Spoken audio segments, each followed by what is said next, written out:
Today we had our session 2 of the President's Leadership Council. President's Leadership Council, or PLC as we like to call it, is our leadership development program for young and emerging leaders in Farm Bureau.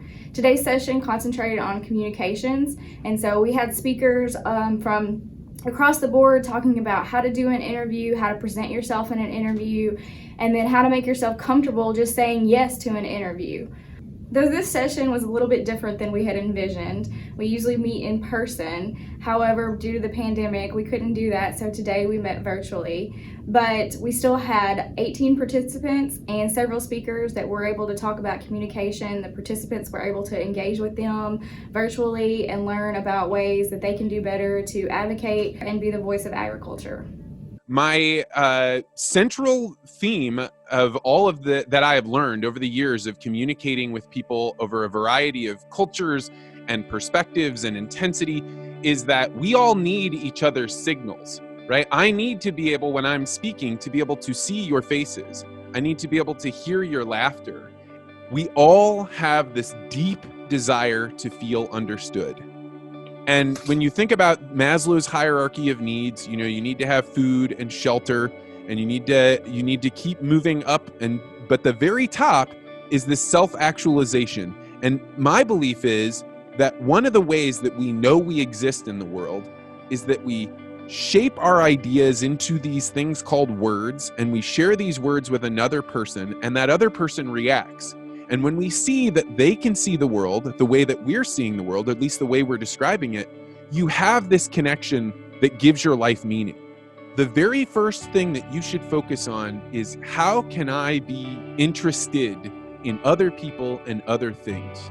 To a large degree, what we do from an education standpoint is really talking about agriculture at the very core essence of what we do. So some of the things we do are very simple, and when I mention them, you may actually kind of laugh or giggle. But we actually have an equine campus here that's very active, and one of our education programs is we use that equine campus as a demonstration area. We'll bring kids in and show them a horse and show them a cow, and quite frankly, a lot of them have never seen a live horse before, and they've never seen a horse working cattle before.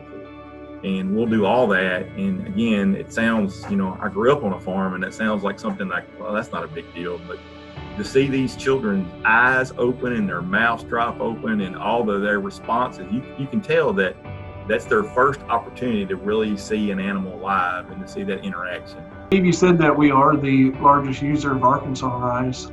We are the largest end user of rice in the United States.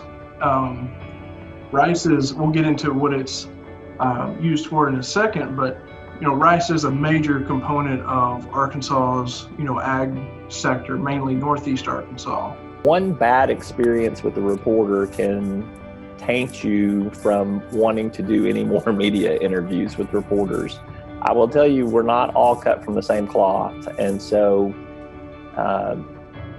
don't take one interview that doesn't go well as the gospel for how all they're going to do, unless you just feel like, this is not something I'm comfortable with. This is not something that I was born to do. It's not something that I feel like I can develop enough of